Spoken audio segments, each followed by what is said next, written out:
Are you doing anything differently?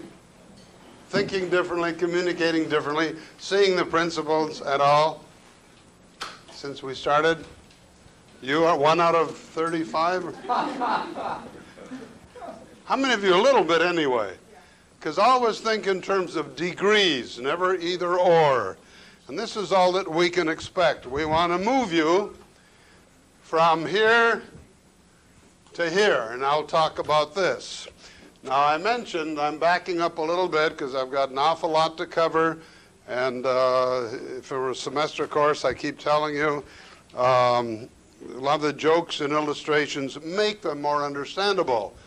And I will go to my office between now and Friday and get at least 5 of the booklets. I've got there were chapters in my big book that I had 1 chapter to go, and I hope to finish it. Plus, putting this thing, I never realized there was so much stuff here for education, things for you to do. And it'll be available in the communication library, and I hope that some of you at least will become interested in, as I say, be teachers of communication, be management communication consultant, but very, very important. I think you'll notice how many people who have never studied general semantics, fights, arguments, disagreements, jumping to conclusions, assuming knowledge they don't have. And I will try to cover the 4 basic principles that I consider on effective communication. Last night I had dinner at the assistant dean, kind of secretary assistant dean at UCSD. And she brought over the new chairman of the communication department at UCSD, who, interestingly enough, chairman of the communication department is deaf. Interesting. And they're very much interested. And then I met a young lady professor who teaches communication. General semantics is totally new to her. And she may very well, Larry, be here Friday. She wants to sit on the lecture if she can. I hope to get them interested because I gave them a chair also. And they're only, quote, so far interested in theory. But until you apply it, it's of no value, especially when you look around the world and see how many people have misunderstandings, fights, arguments, disagreements. It's got to be on the practical level. So let me give you a definition. I talked about proper evaluation, and I'll go over very quickly signal and symbol reactions. And let me have you write down a proper evaluation is an evaluation. A proper evaluation is an evaluation which leads to behavior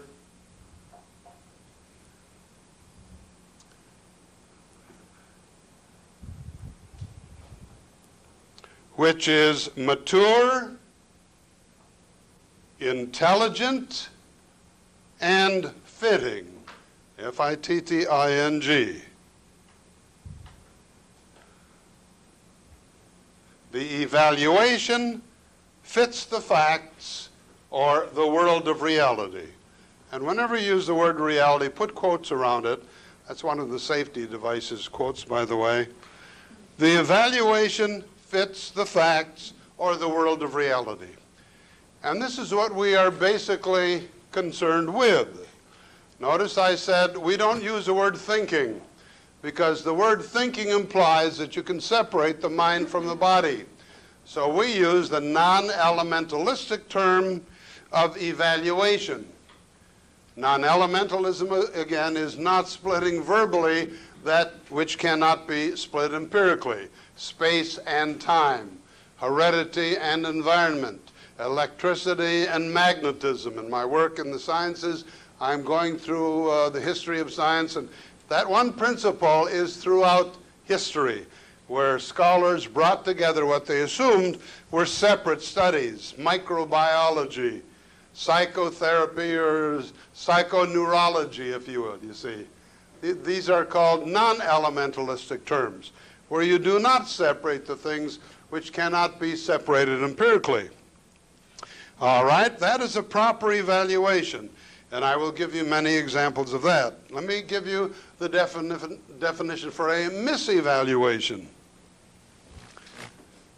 A misevaluation is an evaluation which does not fit the facts. A misevaluation is an evaluation which does not fit the facts or the structure of the world of reality. Remember, I gave you a little indication of the map-territory relationship, and language, to be effective, productive, must work exactly as an accurate map. Its structure must be the same as the structure of the world of reality. Otherwise, we're going to have a lot of problems. And I didn't go into the deeper implications of order. You always use the word structure with order and relations. Relations, that's an important word to overcome the is of identity or the is of predication, that qualities are in the world of reality. Qualities are not only in the world of reality. We create the world of reality. The observer is an important part of the world of reality, as we know, for example, in nuclear physics or quantum mechanics. So a misevaluation is an evaluation which does not fit the facts or the structure of the world of reality and is immature,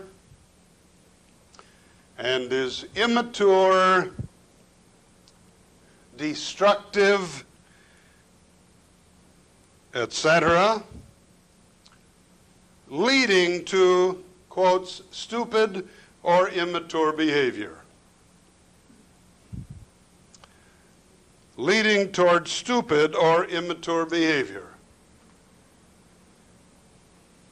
And there is behavior which we would call stupid.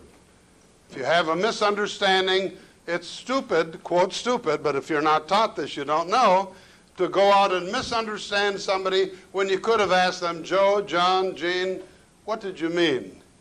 You see, I'll give you examples of that the very last day. In fact, as a teacher of general semantics and as a nightclub hypnotist, my two favorite words are ignorance and stupidity. That's why I became a nightclub hypnotist. I saw so much stupidity around me. The very word hypnosis, you mention it to your classmates. Oh, our teacher is Dr. Michael Lean, the hypnotist. Oh, they know all about me. You see, I've been through this for many, many years. Verbally oriented people, which is our normal, natural way of behaving. And I hope that you will be different. Not only that, you see, I could educate, quotes educate, thousands of people a week by showing them non-verbally, getting off of the verbal level that hypnosis is true, that it is a fact. And it's a marvelous tool for many, many things. I've had students like yourselves who are on my show. They say they have a quiz the next day, and they have perfect paper. Now, you have to be scientific in your verbalizations. All I say is that there are many students, or some students, who would improve their grades 1 and sometimes 2 after they were hypnotized. I saw, some of you may have seen in the paper the other day, a lady lost either 84 pounds with hypnosis. Well, when I came to San Diego, October 8th, 1963, they never heard of hypnosis. And now it's being used by doctors and dentists and many, many other people, and that's where it should be, in the hands of the educated, as I use it in success motivation, helping people to live up to their fullest potential. And in athletics, I hypnotized a Denver Broncos punter and told him he'd punt the ball 80 yards. He punted 76 and 74, 1965, in 2 out of 3 punts against the San Diego Chargers. I could tell you other stories where I worked with a lot of athletes, and I never promise anything, and I never charge anything. I've never charged in my life. I'm just curious, what did you tell these students when they were under hypnosis that made them get better grades? Okay.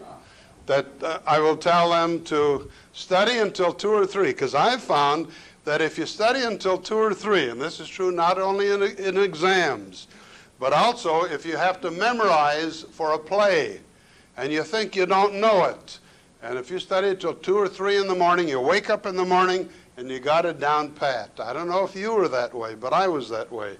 You figure, geez, I don't know those lines, or I don't know it. And I also tell them you'll remember everything. You get down to the subconscious mind, basically. That's where your mental and physical powers are. That's all hypnosis is. Relaxing the conscious mind and allowing the subconscious mind to come forward. Now let me give you another definition of general semantics, and then we'll go on to what we have on the board. General semantics is the study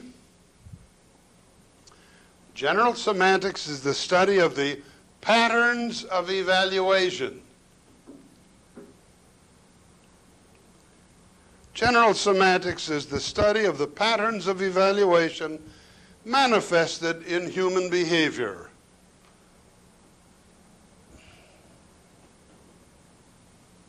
All kinds of human behavior, you see. Whether you're driving your car, if you're a mother, father, executive, teacher, student, very first day of class, all of you had assumptions, right? You see? And I can read those assumptions. I'm inferring, just as I can read people when they come up on stage, the ones who won't be hypnotized. Because of my occupation, I'm a little more aware than the average person. I don't claim to read minds. Actually, I read minds through their faces, bodily postures. As I mentioned before, Augie Boniver used to be the director of training at the University of Chicago's Management Development Seminar, and he used to like to sit in the back. I was the only teacher, he said, who would give them the answers even before they asked the question. And sometimes they didn't even know that they had a question. Well, you become aware, and this is what we teach in success motivation. And I will give some of my, I've got a 13-cassette series on general semantics, effective communication, and success motivation. And I teach you how to find million-dollar ideas. They're all around us. People are doing it all the time, but we're not taught this. We don't think in terms of earning money or improving ourselves financially, success motivation, and you'll be kind of sorry later on if you're not financially independent, not money as an end in itself. You see, a person is rich if they have good character, not how much money they have in the bank. Because I met a lot of multimillionaires who are real bastards, men and women, phony society people. Always be yourself. I could talk about that a long time, because these are symbols of conspicuous consumption, conspicuous waste, conspicuous leisure. I could be laying on the beach. I'm working harder now, doing what I enjoy doing, all of this stuff. I don't have that kind of a mentality, and I like to think this is part of why I worked so hard, as you are, in education, and then shifted off into show business, but I never gave up education. It's just too important. Now, I could let the government, and when I die, 55% of my estate will go to the government. I want to give it to San Diego State, UCSD. University of Nevada wants to come in now that I've given it to the other two. And I'm going to help my junior college back home. It won't be a deep study of general semantics, scholarly, but we'll bring in different lectures, educators, and the important thing will be go to college. Because there's a big difference between college-educated people and people who haven't even graduated from high school. Okay, let's go over this real quick, like, if you will. And I sincerely hope that you don't listen to negative people and stop. One of the most important things that I can teach you, that I've learned in my life, the negative people, as I mentioned before, the only thing that you can truly control is your own mind. What gets into your nervous system? You know how many people told me you won't get your doctor's degree? Irving Lee died of cancer. I had 600 pages finished in my doctor's dissertation. I knew that I would. I had to give up show business for a year or two and struggle with no money whatsoever. 8x10 room, a little closet. I only had a suit or two. You see, God can forgive your sins, but your nervous system won't. Write that down. God can forgive your sins, but your I have an identification. But that's a different definition of identification. But we all identify. It's not where you started in life, it's where you end up. You want to know what I said? God can forgive your sins, but your nervous system won't. Remember that. And work hard, save money. Don't, oh, I've met so many phonies, and you can read them. One guy in La Jolla had a big, beautiful real estate office, and I knew he was a phony. Sure enough, 3, 4 months later, everything was gone. We read about it all the time. Once at the Riviera Hotel, and I don't gamble. See, this is part of my upbringing. My mother was against gambling. We had guys in the back room playing dice, but God can forgive your sins, but your nervous system won't. Or betting on horses. I go to Las Vegas, and I think I told you, every Sunday, because I love football. I'll go to this particular casino, and I'll watch 8 or 10 football games at the same time at 10 o'clock. 1 o'clock, 4 or 5 more come on. That's my relaxation. But I don't gamble. I'm not going to waste getting up and to make or lose $2 or $4. But the people, they think they're going to hit it big. Thousands and thousands of people. You know how you become successful? You don't take the elevator up to success. You got to walk the stairs one step at a time. Remember that. And don't get discouraged. There will be discouragements in your life. So just keep plugging. Determination. Read Think and Grow Rich by Napoleon Hill. Okay, we got proper evaluation, we got misevaluation, and we have general semantics. Now, Korzybski, when he wrote Science and Sanity, he said, where do you find thinking at its best? And again, usually, I'll take more time with a repartee. Korzybski said you find thinking at its best in the sciences. In the sciences. What does the scientist do? He observes the world of reality, and he makes his language, his formula, his mathematics fit the facts, fit the structure of the world of reality. Now, if I asked you, as I usually do, where do we find thinking at its worst? Well, some students will say in politics. Well, thinking at its worst we find among the quotes, and let's put quotes here, among the insane. And what do the quotes insane do? And don't forget, when we use the term insanity or schizophrenic or catatonic or whatever, they're all different. This is just a high-order abstraction which identifies a general group that has behavior more or less the same. And the important thing is always look for differences in people, situations, and things. We tend to stereotype. We tend to lump them all together because our language doesn't point out the differences to be found in the world of reality. So we have to index. Man 1 is not the same as man 2. Teacher 1 is not the same as 2, 3, 4, N. And only man can really see differences in people, situations, and things if you use your cortex. All right, Korzybski said, we're not very sane. That's why he called it Science and Sanity. We're not insane. They haven't caught up with us yet. Korzybski said, you and I are, and I love the term, we are unsane. We have unsane semantic reactions. Now, whenever you hear the word semantic, substitute the word meaning. The semantic reaction is the kind of a reaction you have in all symbolic or language situations. We don't use the word again thinking because we think, quotes, react, organism as a whole in an environment. So that's the non-elementalistic term for our ways of evaluating, thinking, behaving, semantic reaction. And Korzybski said, and what we're trying to do in this course, let's say that you and I were not insane, many of us are neurotic to a degree. We're not psychotic, lose touch with reality. We're not catatonic. In fact, Murray Banks was at Columbia University when I was there. I remember in one of his records, he said, I know a guy, you go to the mental hospital and you'll see him standing in the corner, like this, let us say. He's been that way for 19 years. But that is the extreme form of insanity. He's the catatonic.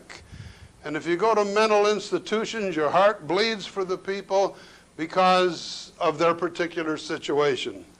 So what we try to do in general semantics is to move you and me from, let's say, unsane toward the sane or scientific spectrum. And this is a continuum. It's not either or, sanity or insanity. It's a continuum. Here are some examples of the signal reaction. And notice again the reflex action, quick, automatic, trigger-like, not learned or conditioned. It's inborn. But we are concerned with the signal reaction, the reflex-like behavior. And this is the first barrier to effective communication, the signal reaction. Dr. Lee had this at the end of his course. But I have found, I put it at the beginning, because if I can train you, or myself, to have a symbol reaction, to pause, to delay, to analyze, to use the cortex, then the other misevaluations will not tend to follow. Jumping to conclusions, misunderstandings, assuming more knowledge than we really have. Those are the basic four that I will cover today and Friday very, very quickly. Okay, so the signal reaction, automatic, trigger-like, here's what it looks like. You see something happens in the world of reality, there's a nervous impact, and we immediately talk and or act. We are lowering the human way of behaving to an animalistic way. It's controlled, our behavior is controlled by the external environment. We don't think. And I catch myself at this. If I go out of the hotel room, for example, I did that the other day. And then another time I caught myself. If I don't take this, then go out, use your head, save your feet. But in teaching and in trying to apply general semantics to my own behavior, and especially in driving your car, you're going to be a little more sane. You're going to have less accidents. You're going to have less misunderstandings. You're going to have less confusions. And speaking of executives, I once had an executive for a power company who came to the University of Chicago from Omaha, Nebraska. And he says, I took this course because the biggest problem we have are hiring people, executives, with good judgment. What the hell does judgment mean? And I paused, delayed, analyzed, thought for a while, had a simple reaction. And I said, you'll see after you take this course, it can be defined this way. Good judgment means, number one, you have a simple reaction. You're pausing, delaying, analyzing. Number two, you're not jumping to conclusions. Poor judgment are individuals who jump to conclusions. They don't know the difference between their inferences or assumptions and statements of fact, which I will cover. People with poor judgment assume more knowledge than they really have. And I will teach you, and we all have to realize the limitations of our knowledge. Poor judgment are individuals who project too much into a situation, or who project too much into your words. And the last day I'll give you several different definitions of projection. In other words, what we want you to do so far is to become conscious of our signal reactions. Conscious of our signal reactions. And I will fill in the variables because there will be a lot of other principles that you should be conscious of. A lady in our town, who may be best described as a perpetual talker, was asked by one of her long-suffering neighbors if she ever thought about what she was going to say before saying it. Why, no, said the lady solemnly. How on earth could I know what I think about a thing until I've heard what I have to say on the subject? Well, there are some people who behave like that. Notice animals are conditioned. Pavlov's dog, conditioned with an ED, by the way. Write this down. Conditioned, and underline the last two letters, ED. Conditioned. That's how animals behave. But also write down degrees of conditionality. We're not conditioned with an ED. We can change if the situation changes. When we're driving a car, degrees of conditionality. That's the human response that we control. That's why they train the astronauts in conditionality. They sent up the monkeys up into space, and they died because the situation changed, and they were unable to change with the changing facts. You see what I'm saying? And maybe sometime, Larry, his name is Michael Elkins, I believe, a teacher of general semantics at Texas A&M. And I hope with this particular money we can bring in other people.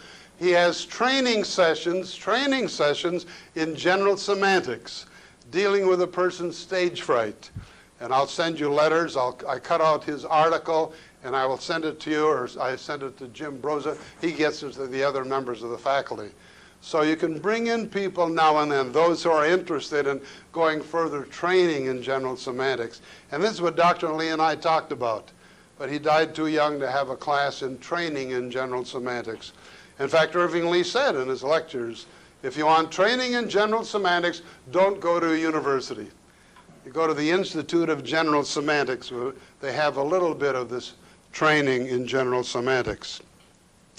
A Houston bus driver was trying to make a turn downtown, but a woman driver, apparently unaware of the bus, was moving into a dangerous position.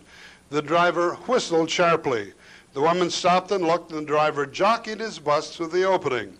Asked by a passenger why he had whistled instead of honking, the driver said, about half the women drivers won't pay any attention to somebody honking, but there ain't a dame in Houston that won't stop and look when she hears a man whistle. Here's one of my favorite ones, an automatic trigger-like reaction. We enlisted men were at bat in a hotly contested baseball game with our officers when a private hit what looked like a single to short right field. Instead of stopping at first, however, he foolishly started a wild dash for second. Realizing then that he couldn't make it, he scrambled back toward first. Now he was being chased in a rundown between the lieutenant playing first and the colonel playing second. It looked like a sure out, but just as the lieutenant flipped the ball back to the colonel, the private snapped to attention, saluting the colonel. Automatically, the colonel snapped a salute back and muffed the catch. Write this down, if you will, please. This is a quotation from George Santayana, the famous philosopher. S-A-N-T-A-Y-A-N-A.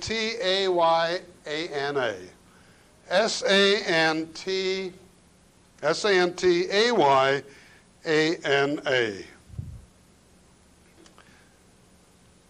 The aim of education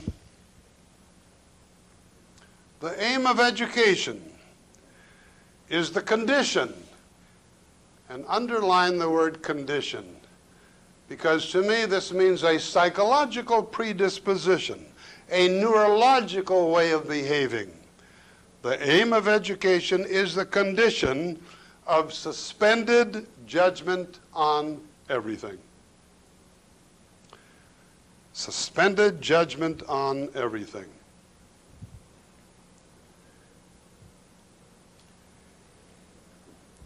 We know in our normal ways of thinking, we learn something, oh, I know all about that. That's a normal way for people to behave. But there are a few magic words that we should apply. I don't know. People who presume to have knowledge never look for the facts. Learning stops. But with these three words, I don't know, two words dangle on. Let's see. Then learning continues. And I could give you many other examples. The top executives, how they get hunches. Quick judgments are not the wisest. Quick judgments lead to a low degree of probability. And don't forget, you and I only operate in the realm of probability, not certainty. You can never be certain that you understand me or that I understand you, only in terms of probability, as I will cover tomorrow. Hold up, prank, fires cop, he kills his friend. Some guy walks up to his friend and says, stick him up. The guy whirls around and shoots him dead. Do you see that in the newspapers? All the time. Insane, we say, hey, the guy was insane. I like this one here, October 30th, I believe, no, March 30th, 1938 was the Orson Welles broadcast. All of you are too young to remember that. Notice here, Orson Welles broadcast, people were so afraid they assumed that the invasion from Mars was real. You see, too many people live, I need a bigger blackboard. They live in terms of real life rather than R-E-A-L, real life. You'd be amazed at how many people's thinking is controlled by their language or semantic environment of movies, radio, and a lot of the situation comedies. Take a look at your situation comedies and see how the plot of the theme of the television program stems from somebody having a signal reaction, jumping to conclusions. That's how you can spot the misevaluation. Write that word down, spot the misevaluation. That's what I want you to do outside of class. Spot the misevaluation.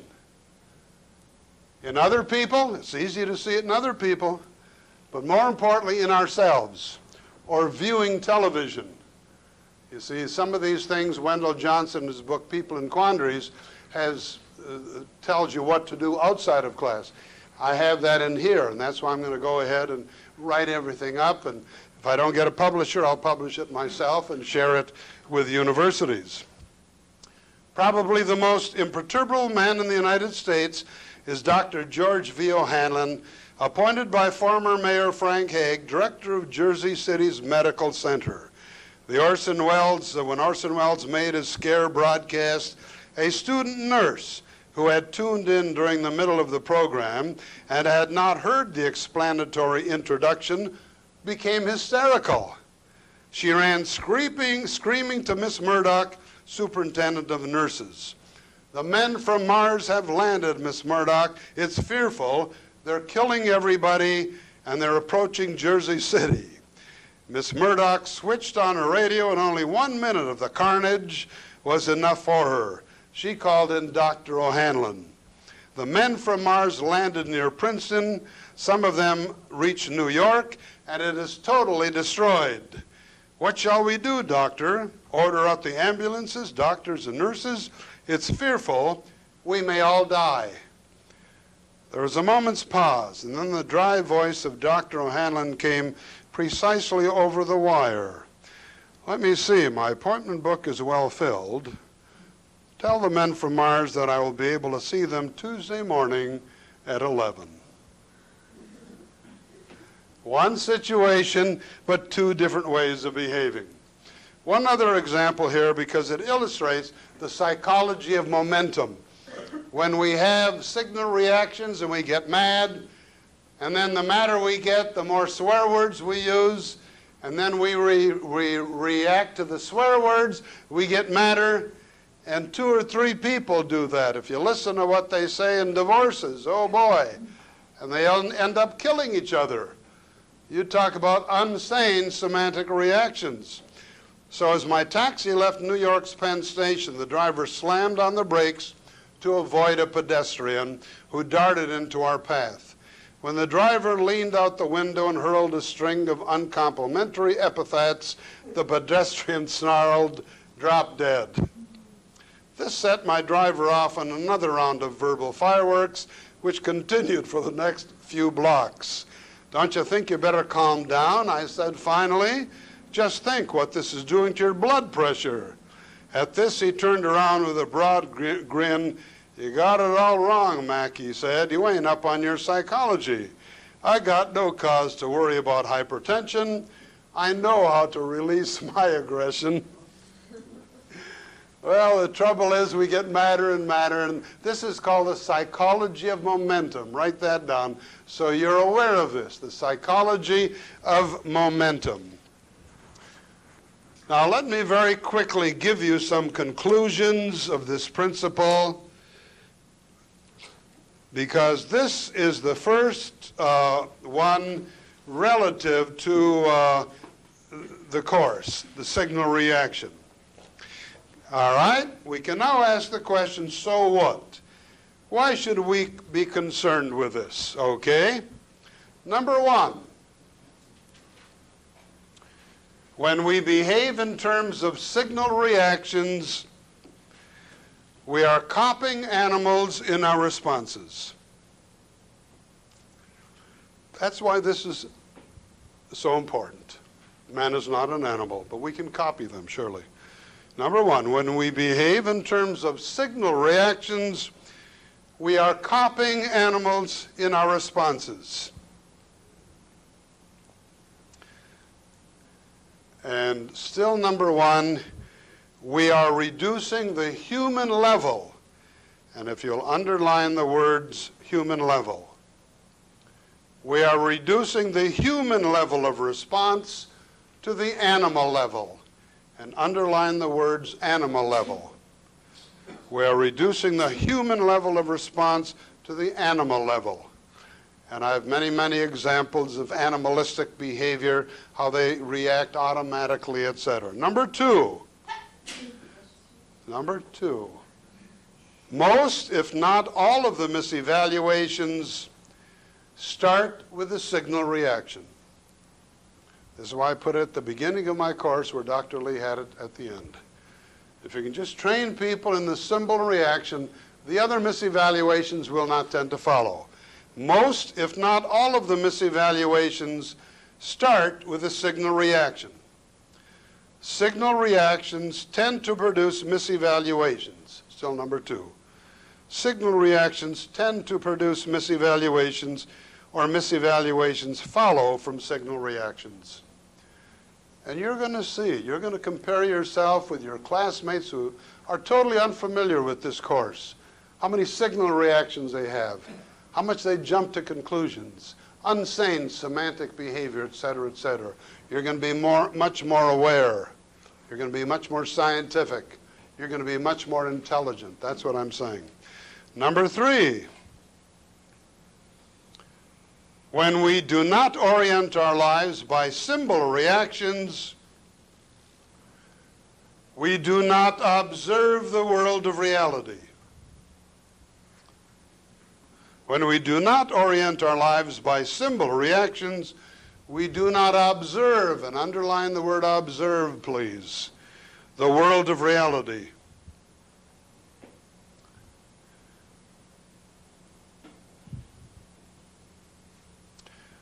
And still number three, we tend to have an immature and superficial perspective and understanding of things. See, this is what the scientists must do. Pause, delay, analyze, get down to the world of reality. Know when he's projecting into the world of reality. We tend to have an immature and superficial perspective and understanding of things. And all of you, when you get married, you better not jump to conclusions. Don't think that you're going to change an alcoholic to be a non-alcoholic. It's the most important choice that you can make. So you better take it easy and have time and analysis and have a factual orientation. Very important. All right. Number four, signal reactions lead toward ignorance. Signal reactions lead toward ignorance, and underline the word ignorance, or lack of knowledge about many things. And that's why I'm concerned about the word ignorance. All of us are ignorant in many, many different areas. But stupidity is something else again. When we compound our ignorance with stupidity. Okay, so it leads toward ignorance or lack of knowledge about many things. Now here's the first ethical consideration. Why should we be concerned with the signal reactions? Because, number five, signal reactions not only lead toward misunderstandings, conflicts and confusions. Signal reactions not only lead toward misunderstandings, conflicts, and confusions, but they may lead toward injurious actions against others. Signal reactions not only lead toward misunderstandings, conflicts, and confusions, but they may lead toward injurious actions against others. And in the newspaper, we find many examples of people who had signal reactions, lost their head, and killed somebody else, injured somebody else, injured themselves. Okay, so our tendencies to behave in terms of the signal reactions may hurt others too. And number 6, finally, and then we'll go on very quickly in the next principle, and I've got 5 minutes or 3 minutes for that. Got to get in a lot. Therefore, number 6, therefore signal reactions tend to be anti-time binding. Therefore, signal reactions tend to be anti-time binding. Symbol reactions tend to fulfill man's time-binding functions and potentialities. Signal reactions tend to be anti-time binding. Symbol reactions tend to fulfill man's time-binding functions and potentialities.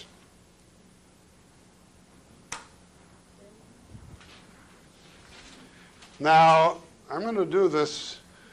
Boy, I've got 3 principles to start. Have I got money in my pocket? Huh? Sounds like keys?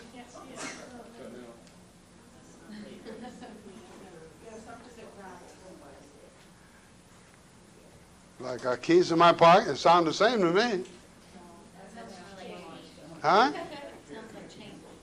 Sounds like change? The other sounds like keys. Which one? The pocket, the pants pocket sounds like keys. Very perceptive. If I push the switch down, will the lights go out? Huh? Okay.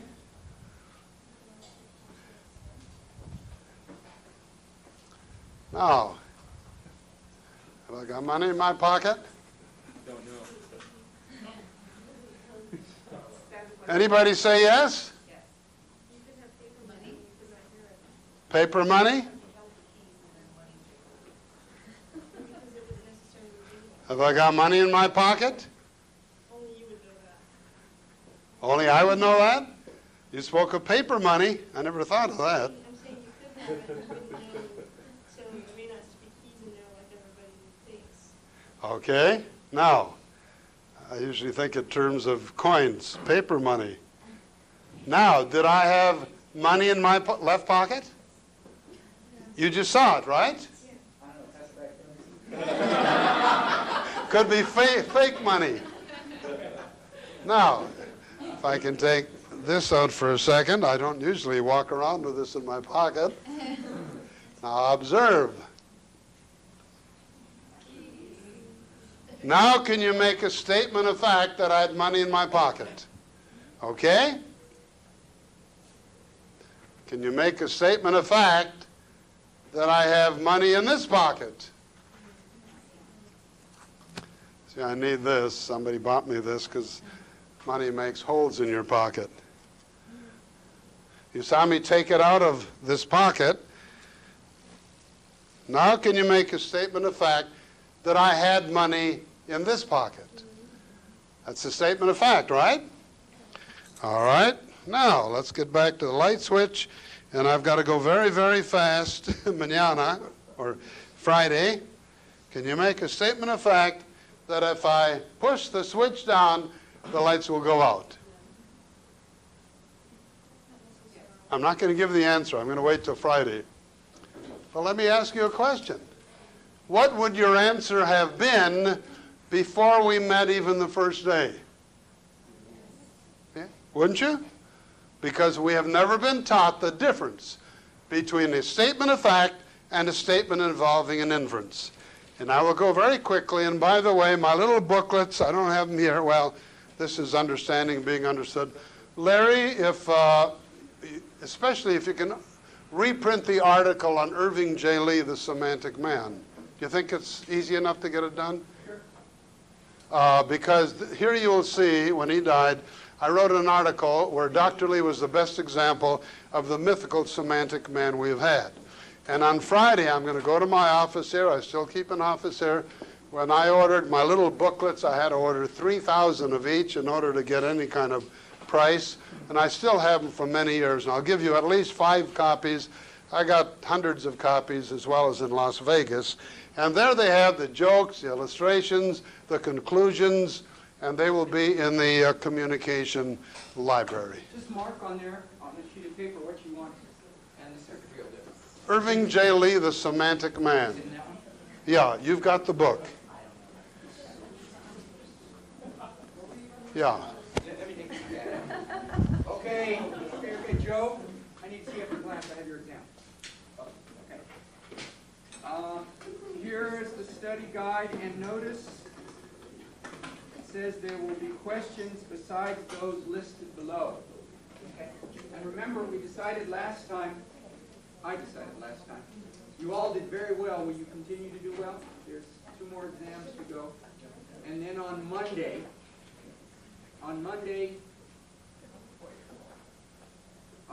we'll spend some time talking about the term papers.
And Dr. Samovar will cover some of the things that I don't cover. I've never lectured so fast.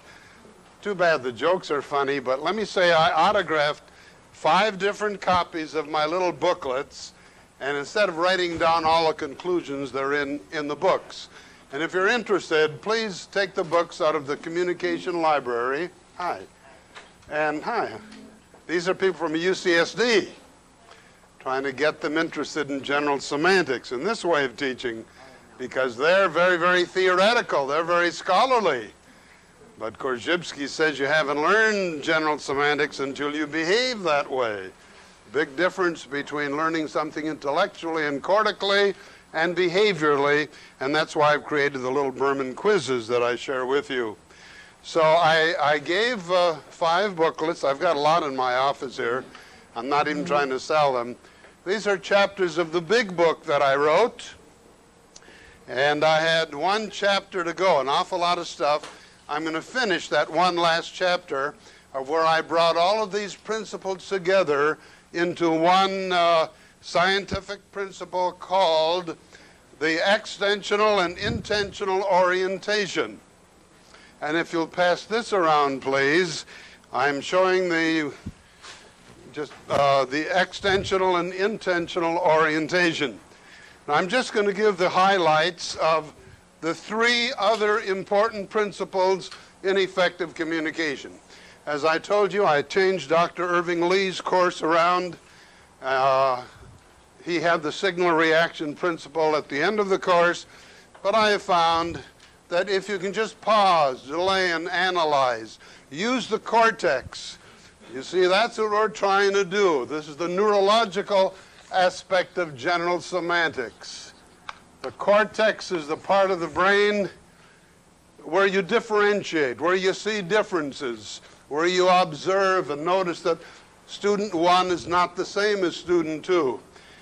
And literally, and if we had more time, you can have a training session in the trained observer.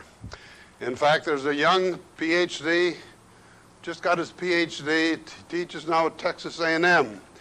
And he wrote an excellent article, and I will send it to Larry and put it in your library. There are a lot of things that I've been meaning to send to both schools, and I will send to both schools, on training in public speaking, stage fright, training in general semantics. And this is what Dr. Lee and I talked about before he passed away. So maybe sometime with the money that I've given, you'd have different professors coming in. They all have a different slant, a different approach, a different way of teaching. But this is getting off of the verbal level onto the nonverbal level, training in the extensional orientation, as you will see in the thing that I just passed out. So here we have the cortex, and here we have the thalamus. And what Korzybski wants is for us to have what he called a cortical-thalamic integration. And by the way, I was looking over the Bible of General Semantics, Science and Sanity. For 40 years, I've said somebody has to rewrite the book. And I think I'm that one, as I've said for many years, although I went into other occupations. I'm amazed at how many high school and college professors, teachers teaching general semantics have never read Science and Sanity. As you saw when I brought it the other day, it's all mangled. It's underlined and ready to be rewritten, although I did copy the index in the back, and that's another way for it to be rewritten. So I was just reading this where Korzybski talks about the cortical-thalamic integration. We have the nervous impulse, and too often when we get mad, angry, the thalamus plays a predominant role in emotional behavior. Whereas the cortex, the higher nerve centers, this plays a predominant role in thinking, in evaluating, in observing. And what we need is the utilization of the cortex more often in our everyday behavior. So you can literally behave like a human being. When you get drunk, it deadens the cortex. And I'm sure about drugs also. That's why these are such evil things, because you're not living up to the human potential. But in between the thalamus and the cortex, sometimes we have a semantic blockage. And literally, general semantics is the study to knock your blockages off. I will cover one of the blockages, the assumption that we know it all. You stop listening. The other day when I read from Richard Feynman, actually, I read the wrong page. But he talked about when he lectured at Carnegie Tech. You have some students who, between himself and the student, they would drop a curtain. They didn't listen. They didn't listen with an open mind. And as I said at the University of Chicago, my course was an elective course, because I took over from someone else who was teaching communication, which was really how to use the telephone. But this is a different kind of a communication course, and boy, do these executives need it. I hope someday we can come in. I'll be happy to come down. And I gave John my brochure on the my communication institute in the 50s. And right away he said, "Is this you?" Now, one of the principles that we'll be teaching is the importance of changing your ways of thinking, communicating, behaving, because the world of reality changes. We can't see the change on the macroscopic level. That was the real world of reality to Aristotle in his time. And in Aristotle's time, the world of reality was simple, static. Today we know it is to be tremendously complex. We know so much more. You and I, our nervous systems are being bombarded by language, television, movies. We have to have a defense against this language and semantic environment so we can think intelligently, etc., etc. So here we are. We have to pause and delay and analyze to use the cortex more than we normally do.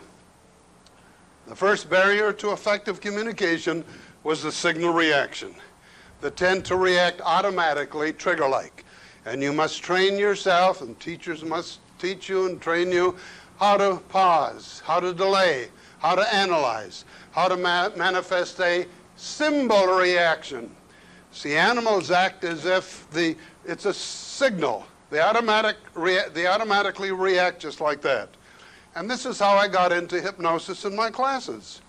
Because what's the most extreme form of language controlling human behavior? It's hypnosis. And like any powerful instrument, atomic energy, hypnosis, knowledge of medicine, it can be used either in a good way or in an evil way. And hypnosis, the very word hypnosis conjures fear with some people. It's a tremendous, valuable thing. That's where your mental power is, in your subconscious mind. Now, I asked you when I left the other day, the lights are on. If I push the switch down, will the lights go off? See what you're doing? You're pausing, you're delaying, you're analyzing, but she's nodding her head yes. If I push the switch down, can I make a statement of fact that the lights will go off? Well, what? Yes? Is that a statement of fact? What would you have said before I start any lectures? Because now you're pausing, delaying, analyzing. Can I make a statement of fact that if I push the switch down, the lights will go off? What is a statement of fact? See, we're not taught the difference between a factual statement and an inference. That's why we jump to conclusions. Okay. Now can you make a statement of fact that I pushed the switch down and the lights went off? Okay, now it's a statement of fact. Now let me push the same switch. Can you make a statement of fact that if I push the switch up, the lights will go on? And the answer, of course, is no. Not until you do it. So what are the differentiating characteristics between a factual statement and an inference? Here we have two different kinds. A statement of fact. Now notice I said statement. And a statement involving an inference or an assumption. Remember, we talked a lot about assumptions. I said, you're sitting on your assumptions. How do you know the chair won't break? I'm standing on mine when we drive our car. Life is a series of assumptions. Write this down, please. Wisdom begins when you are conscious of your assumptions, unconscious assumptions. In fact, I will give you many, and in my books, and I did bring some for the people from UCSD, my little booklets. I'm giving 5 of each to the library here at San Diego State. Wisdom begins when we are conscious of, and let's fill in the variables. Number 1, our unconscious assumptions. And we have many, many other principles. Okay? So, what's the difference between a statement of fact and a statement involving an inference? Number 1, a factual statement or a statement of fact can only be made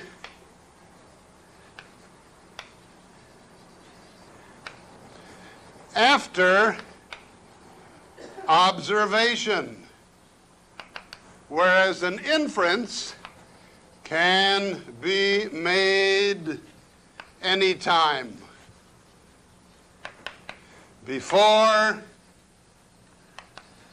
during, or after observation, or as is usually with no observation at all.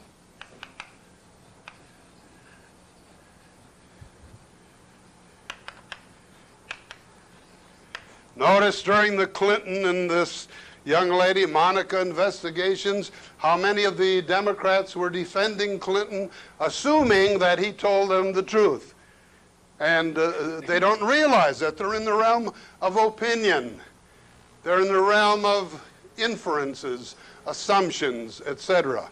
So a statement of fact can only be made after you have observed something. And this is the closest that we can get to the factual level, what we see. Therefore, most of our behavior, most of our communication is what? Factual or inferential? Inferential. Most of what we read, all of what we read, is inferential to us. And our ability to corroborate it is practically zero. This big notebook that I've had, and I didn't realize that I also put Dr. Lee's advanced course. It's got so much good stuff in it, his stuff, not mine. I'm going to rewrite it into a book because I owe it to other people. There's a lot of good stuff in there. And now that I've retired, in fact, my agent wants to book me at what, 4th and B Street, 1,500-seat nightclub. Well, we'll see. They want me to put on a Christmas show December 18th, and now they want a show, etc. But this is more important, I think, to pass on to future generations. Okay, number 2. Notice here, we say that a factual statement can also be made after you have observed something. Well, can you make a statement of fact that I have money in my pocket? No. Now, I didn't put this money packet in my right. Now, can you make a statement of fact that I have money in my pocket? You still can't until I open it up and I show you, right? Okay. So therefore, number 2, a statement of fact stays with what can be observed. Whereas an inference goes beyond observation. An inference goes beyond observation. For example, here we have the nonverbal factual level, the level of facts.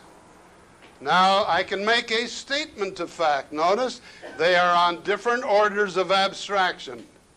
Statement of fact. This says eraser, Skokie, Illinois. It was manufactured in Skokie, Illinois. Is that a statement of fact? Well, the answer is no. Is it a statement of fact that it says Skokie, Illinois on here? Is it a statement of fact to you? It's a statement of fact to me. I can see it. Does it say Skokie, Illinois? Is it a statement of fact to you now? Okay.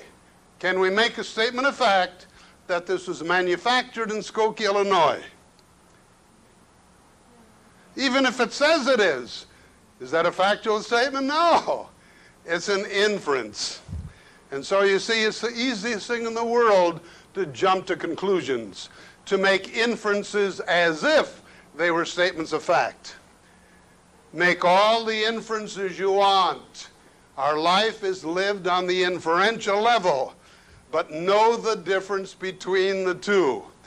In other words, write this down, please. Check your inferences. Check your assumptions, especially when you're driving your car, etc., etc. All right. Number 3, we can only make a limited number of statements of fact, but we can make an unlimited number of inferences. It's the easiest thing in the world to make inferences. As Wendell Johnson says in the book People in Quandaries, and please read this book. They're putting it in the library. It's an excellent book. This is the kind of thinking we do when we don't do any thinking. Pass off inferences as if they were a fact. And this is why I wanted you to have your communication diary. You get so many examples of fights and arguments and disagreements and accidents and killings of people who behave like animals. Signal reactions, jumping to conclusions, etc., etc. And this is why theory is not enough. You got to teach people to get this into their nervous system, and especially if you have a way of doing it. And this was Dr. Lee's technique. We got to train people in intelligence. Presumably, this is what we are doing at universities. But what do we mean by intelligence or intelligent behavior? I'm giving you an outline of the scientific method or intelligent behavior. Another example, number 4 of a statement of fact. And by the way, here's what it looks like. These are inferences. When we jump to conclusions, we bypass the statement of fact level. We pass off our inferences as if they were factual. These two words are very interesting, as if. Read Weinger's book, The Philosophy of As If, or Jeremy Bentham's, his Theory of Fictions.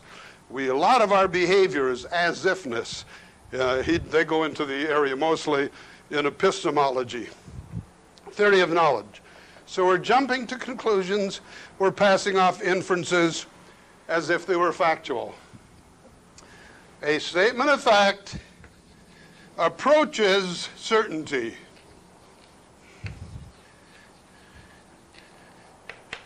Whereas inferences have low to high degrees of probability. Well, too often we jump to conclusions because we behave with the assumption of certainty. This is what I call it, the assumption of certainty.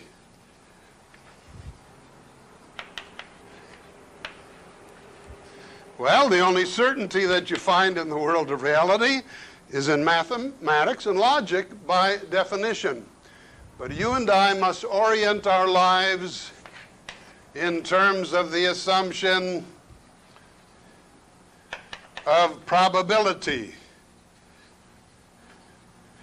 And this is why businesses go broke. I can drive by and I kind of laugh. I drive by a new business starting up, and I can always tell, never use always and never. I can always tell when a business is going to go broke. And sure enough, a few years later it does.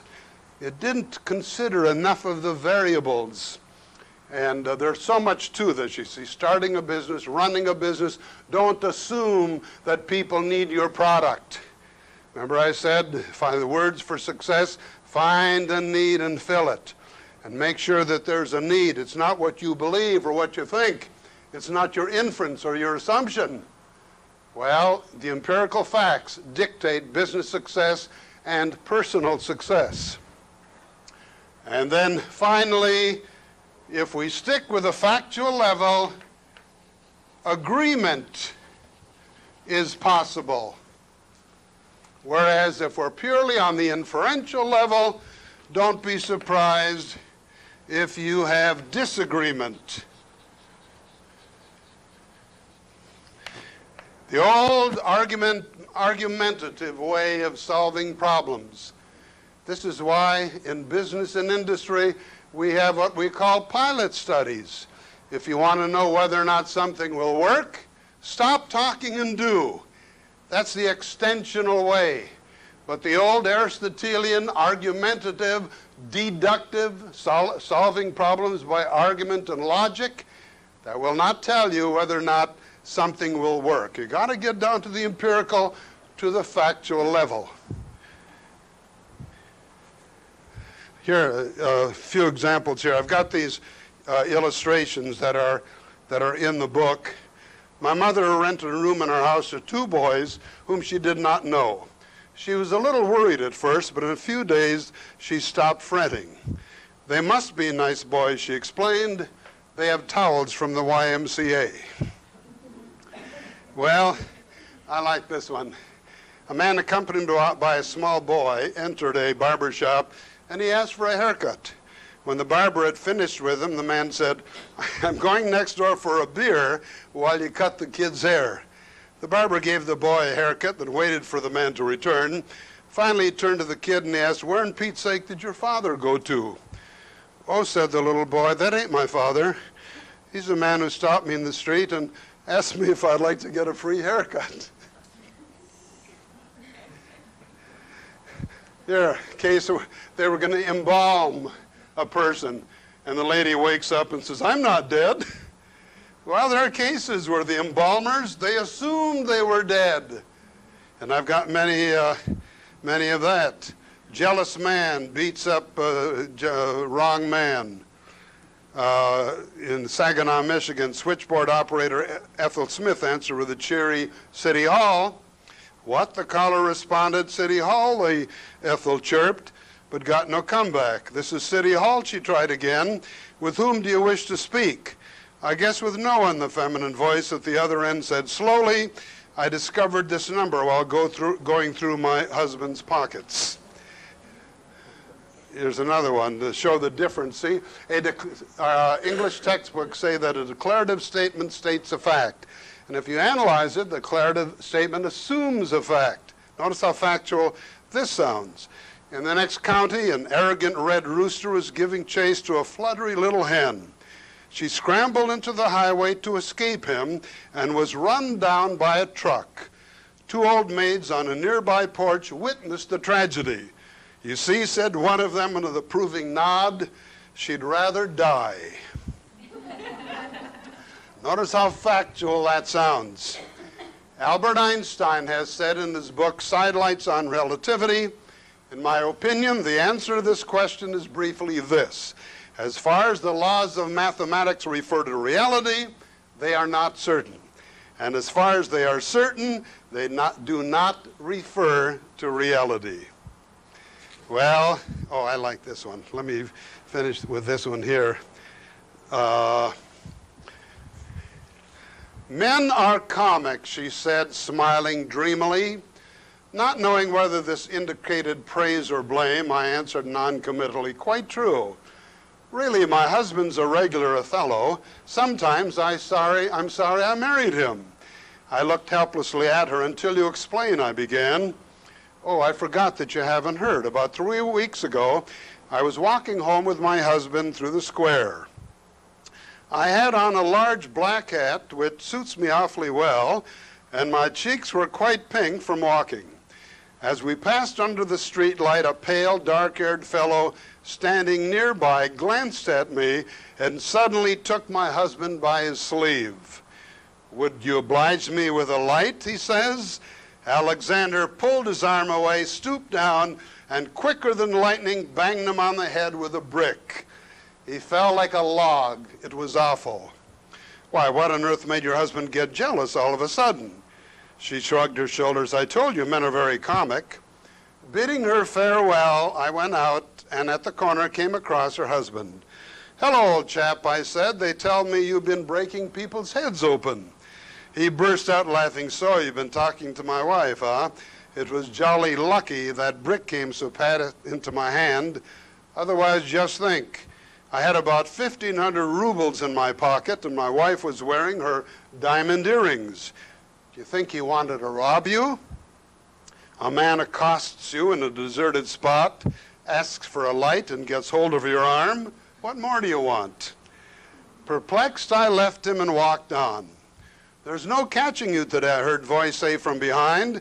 I looked around and saw a friend I hadn't set eyes upon for 3 weeks. "Lord," I exclaimed, "what on earth has happened to you?" He smiled faintly and asked in turn, "Do you know whether any lunatics have been at large lately?" "I was attacked by one 3 weeks ago. I left the hospital only today." With sudden interest, I asked, 3 weeks ago? Were you sitting in the square?" "Yes, I was. The most absurd thing happened. I was sitting in the square dying for smoke. I didn't have any matches. After 10 minutes or so, a gentleman passes with some old hag. He was smoking. I went up to him, touched him on the sleeve, and asked him in my most polite manner, 'Can you oblige me with a light?' And what do you think? The madman stoops down, and pick something up, and the next moment I'm lying on the ground with a broken head, unconscious. You probably read about it in the newspaper. I looked at him and asked earnestly, "Do you really believe you met up with a lunatic?" "I'm sure of it." An hour afterwards, I was eagerly digging in old back numbers of the local paper. At last I found what I was looking for, a short note in the accident column. It was entitled, "Under the Influence of Drink." Yesterday morning, the keepers of the square found on a bench a young man whose papers show him to be of good family. He had evidently fallen to the ground while in a state of extreme intoxication and had broken his head on a nearby brick. The distress of this prodigal's parents is indescribable. Of course, the last statement is an inference also. Okay, so this is the second barrier to effective communication. And if we were to go on, you see, let's say we have, here's a box of matches. Dr. Lee used to have a demonstration with that. And can you make a statement of fact that there are matches in the box? We don't know until you open it up and look. So if you're in the level of factual data, you can have or come to agreement. Now, let's go to the third barrier to effective communication. The first barrier to effective communication was the signal reaction. The second barrier to effective communication is jumping to conclusions or acting on inferences as if they were a fact. The third barrier to effective communication, and let me ask the question, can we ever know all about anything? Can we ever know all about anything? All right, as far as we know, we cannot know all about anything. Now, let me ask a different kind of a question. Have you ever met individuals who act as if they know all about something? And this is the third barrier. It's never us, of course. The third barrier to effective communication, Alfred Korzybski called the allness orientation.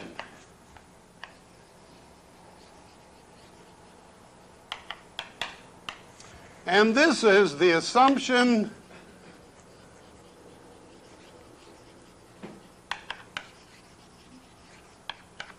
that we know it all. When I was teaching general semantics and effective communication with these top executives in business and industry at the University of Chicago, this principle was very, very meaningful to them. Because you give some people a title and something happens to their behavior. Give a man a PhD, an MD degree, they do more talking and less listening. When I was teaching at the Traffic Institute at Northwestern University, when the executives would come in a little t-shirt like some of you are wearing, they were completely different than when they came to class with their Army officer's uniform, Navy officer's uniform, police officer's uniform. And I told you about this colonel who said to me, he wrote me a letter 6 months after the course. He said, I want you to know that during the course, and he was arguing with me, I want you to know I didn't believe one damn word you said. Now I find myself practicing the principles. Please send me your little quiz. I had one president of a company. Normally, as I say, the nicest guys gravitate to the top. They become presidents of companies. But this guy was an ordinary, cantankerous fellow. And I don't mind. I love to have discussions and talk about this, but I didn't think I got to him. Next seminar, his vice president was there.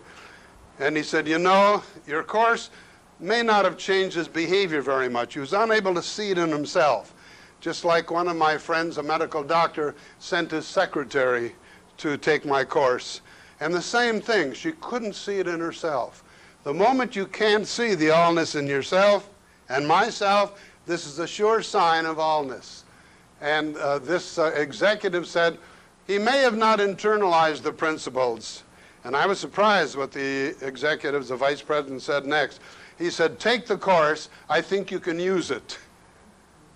You see, he saw the value in it. You needed it.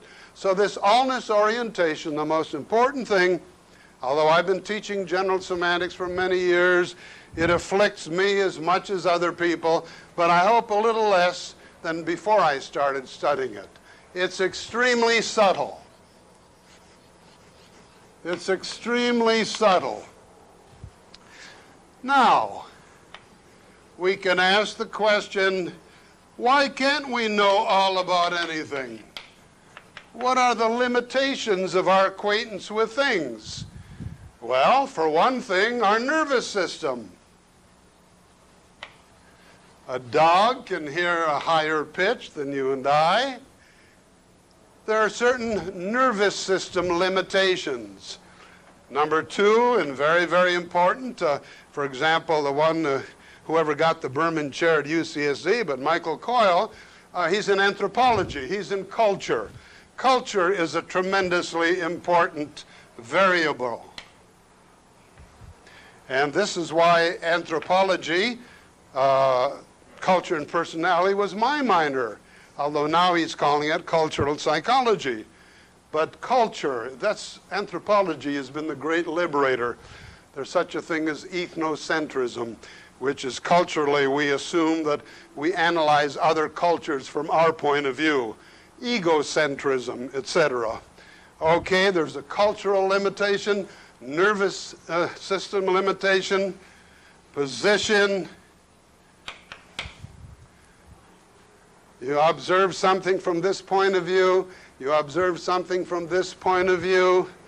We can go on and on and on. I've got many more in the book. But notice what happens when we have all of the variables involved limiting our acquaintance to things. And Korzybski, in order to do this, he drew what he called a structural differential. He was really forced into this at, let's see, the New School for Social Research. And John Watson, the behaviorist, was in the audience. Here we have the submicroscopic level.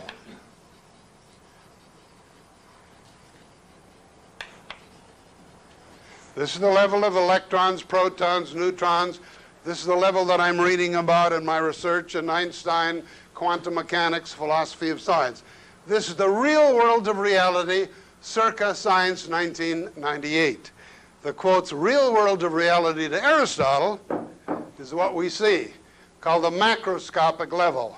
The other is the submicroscopic level of electrons, protons, neutrons.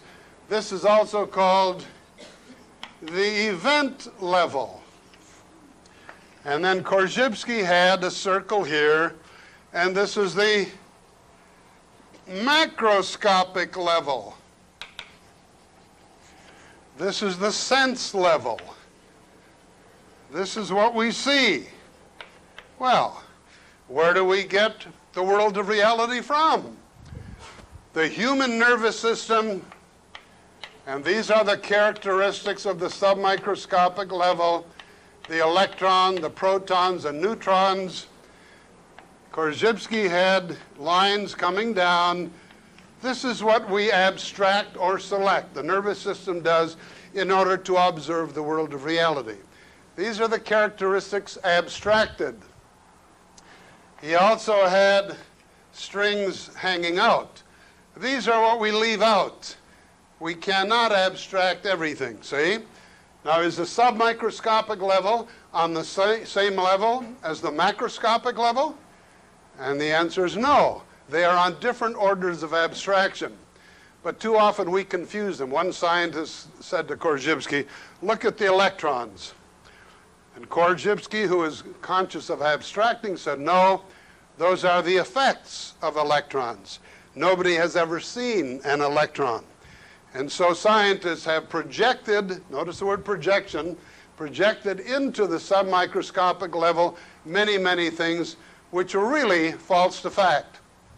Just as the scientists projected the little word ether.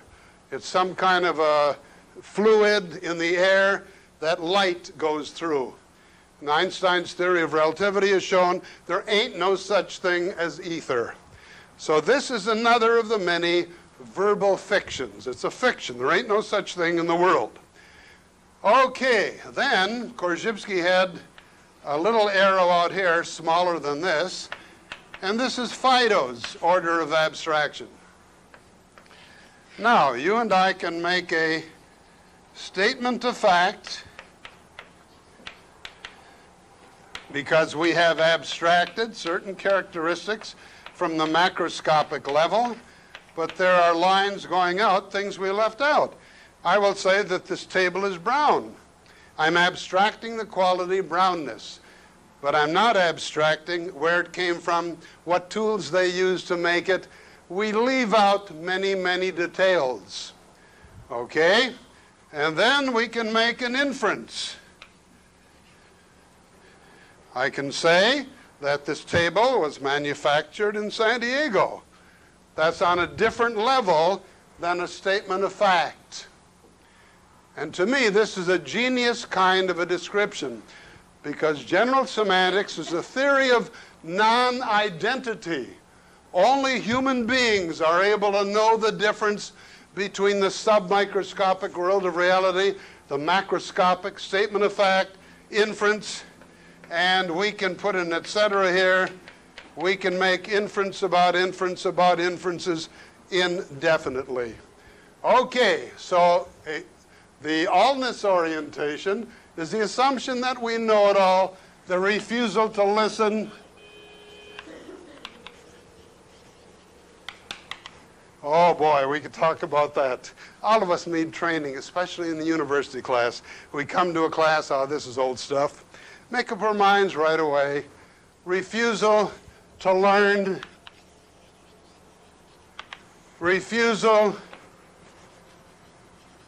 to change or keep up to date.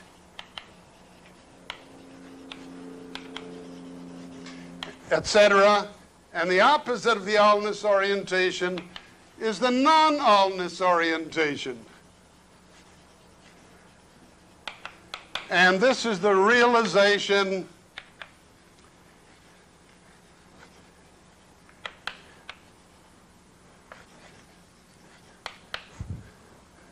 that we do not know it all.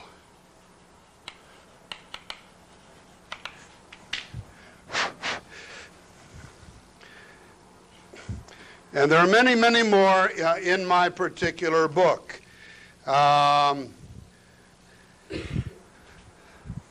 Let's see, abstracting allness. Here's one of my favorite in the allness orientation. Then I'll move into the last one very quickly. Notice how subtle this is. Keeps up from observing, from asking question. A friend of mine who's the father of 12 volunteered to babysit one evening so his wife could have an evening's relaxation at the movies. Don't let a single one of them come downstairs, his wife instructed him as she went out. He promised to carry out orders to the letter and had just settled down to a book when he heard steps on the stairway. Get back upstairs and stay there, he commanded sternly. He read in peace for a few minutes, then again heard soft footsteps. This time he added the threat of a spanking. Soon he again detected stealthy sounds and dashed out in time to see a small lad disappear up the top steps. He had hardly returned to his book when a neighbor came in distractedly. "Oh, Fred," she wailed, "I can't find my Willie anywhere. Have you seen him?" "Here I am, Ma," said a tearful voice from the top of the stairs. "He won't let me go home." Notice how subtle this allness orientation is. Thomas Edison said, "Show me a thoroughly satisfied man, and I will show you a failure." He puts a period or an exclamation point after his personality and name. That's all to be said. This is the third barrier to effective communication. Please read my little book, The Closed Mind, and I give you more examples, illustrations, and conclusions. Number 4, the last that I want to consider, is called projection and misunderstanding. Projection and misunderstanding. And in a regular university course, I have a piece of chalk and eraser. Hey, this is where we came in. And I can go all the way around the room to show you how easy it is to have misunderstandings. Give me a directive that I cannot possibly misunderstand. And the students will say, well, write your name on the board. All right?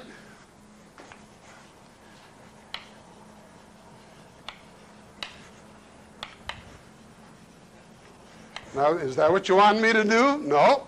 All right, give me a directive that I cannot possibly misunderstand. Well, I can go all the way around the room. It's the easiest thing in the world to have misunderstandings. Now, why do we have misunderstandings? And very, very quickly, one of the reasons why we have misunderstandings, and I asked you before, do words have meaning?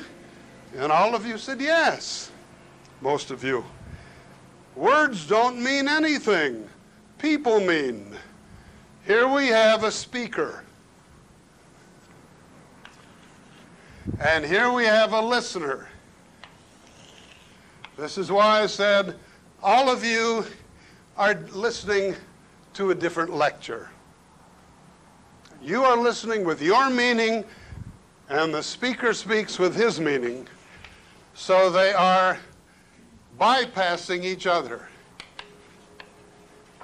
And please read my little booklet on why do we have misunderstandings, because there are a lot of examples here. Now, the burden for effective communication is upon who? The speaker or the listener?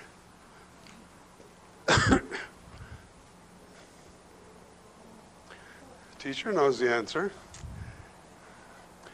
Too often we assume, the speaker assumes that he or she is handing over a container of meaning. Remember I told you, and write this down, Dr. Lee coined it, the container myth. That's the mythical assumption that words contain meaning. Words don't mean anything. People mean. As Charles Sanders Peirce, the pragmatic philosopher, said, you do not get meaning, you respond with meaning. And so here we have the speaker speaking with his meaning and the listener listening with his or her meaning. And the question is, how can we get both of them on channel C on the same channel of communication? Now this is called projection or bypassing, where they are bypassing each other. And why do we have misunderstanding? Now you'll see why I put these 4 principles at the beginning of the course. When we have signal reactions, we automatically assume that we know what the speaker means. When we jump to conclusions, we have misunderstandings. We have an allness orientation. We assume, notice the word assume again, that we understand them. This is the subtle allness orientation. But if we manifest a non-allness orientation, we will ask Joe or Jane, is this how you're using the word? Oh, I could give you examples from the Second World War. For example, the reason why there are so many people killed in Pearl Harbor is because a non-commissioned officer, a lower level, he saw planes coming and he mentioned something to an officer higher up, and the officer said, forget about it. There's nothing in the books that say there should be planes passing over. And there's so many cases in police departments, in the Army, the Navy, military, education, et cetera, the allness orientation. So remember the importance of asking questions. The speaker has the burden to invite the listener to get on his or her channel of communication. Joe, do you know what I want you to do? The listener also must ask the speaker, is this what you mean? But too often we think we appear stupid if we ask, what do you mean? Because some dogmatic, allness-oriented speakers or executives, they cut you off. They say, why, you stupid SOB? I told you what I mean. And there are many, many examples in books, in communication, in management. And now you see, those of you who might become management consultants, if you teach it this way, now you see why communication is so important. Let me just finish with one example. although we realize that we should change our ways of thinking, communicating, and behaving, it's still extremely difficult for us to do so. That's why I gave my little quizzes. For me to ask you to just think about it and memorize a few things, this is not learning. But for you to change your behavior, that's something else again. And I think some of you, or all of you, quotes, have changed your behavior to a degree since we have met. Am I right? A little different way of evaluating, of utilizing the cortex. But although we realize that we should change our ways of thinking, communicating, and behaving, it's extremely difficult for some of us to do so, as exemplified in this final example. There was once a man who went around saying, "You know, I think I'm dead." His friends finally persuaded him to consult a psychiatrist. When the patient told the psychiatrist that he thought he was dead, the psychiatrist told him to clench his fists, stand before a mirror and say, "Dead men don't bleed." He told the man to repeat this motion 6 times a day for a month, each time saying, "Dead men don't bleed." He told the man to go home and carry out his instructions and return at the end of the month. The patient carried out the psychiatrist's instructions, and at the end of the month he returned. The psychiatrist told him once again to go through the motions. The reason he had him tighten his fists was so the veins would come to the surface of the man's wrists. The man tightened his fists, and just as he said, "Dead men don't bleed," the psychiatrist jabbed a scalpel into the man's wrist. The blood gushed out, and the man hollered, "By God, dead men do bleed." Let me finish with one word of advice and one simple thing. Anytime, and we've all been lectures, instructors, anytime you get such a wonderful audience, and all of you have been attentive, because I've had some negative ones, etc., it's deeply appreciated by any teacher when you're so open-minded. And I want to leave you with one bit of advice, and I mean this very, very sincerely. Don't believe one word I've said. Go out and try it. Thank you all very much. One of the things we've learned from Dr. Berman is the inadequacy of words. They leave things out. There's much more we want to say.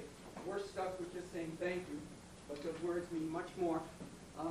Now back to reality. A week from Monday, we have exam number 2. You all have the study guides. Some of you have asked about the library, because I'm putting some more books in there. Just go to the main. Well, you can sure tell I'm taking over again. You're talking among yourselves. You're packing. Yes. Didn't you say the test is the 23rd? Isn't that a week from Monday? It's like 23rd is Friday.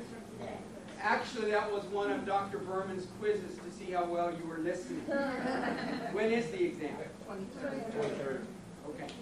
The books will be in the main library. You have to go to the front desk, and they will let you in at that time. Okay, you all have the study guide?